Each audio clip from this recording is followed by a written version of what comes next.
Julgo Suel Sesio egia bihurtutako amets bati buruzko pelikula da.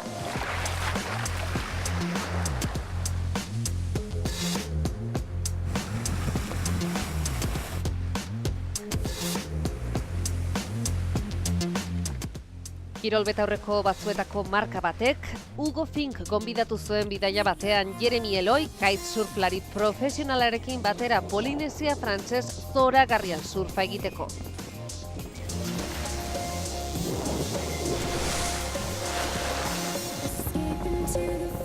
Ozeano bareko inguru honetan ur gardenak dira, haize lisoak eta uretako temperaturak segina.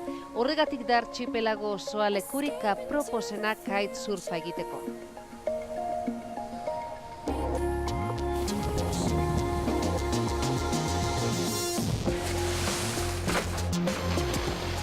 Polinesia frantsesaren uharterik handiena Tahiti da eta bertan dago hiriburua Papet. Hortik aurrera belauntzi batek bi kitesurflariak eraman zituen lekurik onenetara. Tejauko, Raiatea, Taja eta Bora Borara. Izen horiek entzuteaz bat paradisu tropikala datorkigu denoi burura.